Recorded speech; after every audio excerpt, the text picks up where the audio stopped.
దేవతలకు రాక్షసులకు జరిగే యుద్ధాలలో మరణించిన వారిని బతికించటానికి మృత సంజీవని విద్యను సాధించాడు రాక్షసుల గురువు అయిన శుక్రాచార్యుడు. ఆ మృత సంజీవని విద్యను నేర్చుకుని రావాల్సిందిగా దేవతల గురువు అయినటువంటి బృహస్పతి తన కుమారుడైన కచుడును శుక్రాచార్యుని వద్దకు పంపాడు.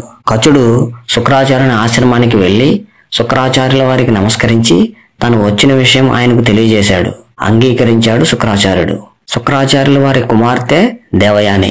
కచుడు గురువు గారికి సేవలు చేస్తూ ఆయన అనుగ్రహంతో ఆశ్రమంలో ఉంటున్నాడు.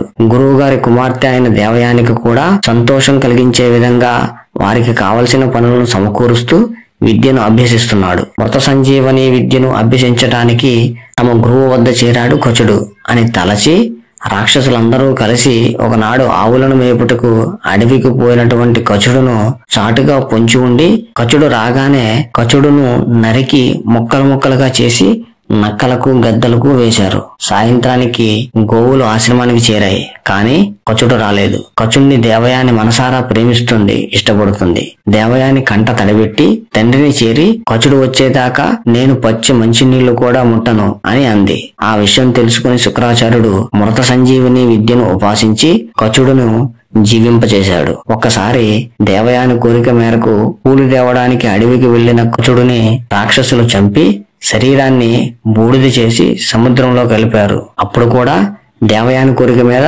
శుక్రాచార్యుడు మళ్లీ బ్రతికించాడు. మరొకసారి కచుడుని చంపి వారి శరీరాన్ని భస్మం చేసి మద్యంలో కలిపి శుక్రాచార్యుని చేత త్రాగించారు. కచుడు కనబడపోయేసరికి దేవయాని దుఃఖంతో తండ్రి వద్దకు వచ్చింది. దివ్య దృష్టితో గ్రహించాడు శుక్రాచార్యుడు. రాక్షసుల కిరాతకాలకు అంతు లేకుండా పోయాయని కోపించి తన ఉదరములో కచుడికి ఆత్మబోధను ప్రబోధించి మృత సంజీవిని విద్యను బోధించాడు. వెంటనే కచుడు శుక్రాచార్యుని ఉదరం తీల్చుకొని బయటకు వచ్చాడు. తర్వాత తను నేర్చుకున్నటువంటి మృత సంజీవిని విద్యతో గురువైన శుక్రాచార్యుల వారిని బ్రతికించాడు. శుక్రాచార్యులు సంతోషించి మరికొన్ని విద్యలను నేర్పాడు కచుడికి. కొంతకాలం తర్వాత శుక్రుని ఆజ్ఞతో దేవలోకానికి బయలుదేరాడు కచుడు. తన మనసులోని కోరికను కచుడితో చెప్పింది దేవయాని. అందుకు కచుడు అంగీకరించలేదు. నీవు గురుపుత్రివి, నేను శిష్యుడను, గురువుకు నేను పుత్రుడితో సమానం, ఆ విధంగా నీవు నాకు సోదరివి అవుతావు అని ఆమె ప్రేమను తిరస్కరించాడు కచుడు. దేవయాని కోపంతో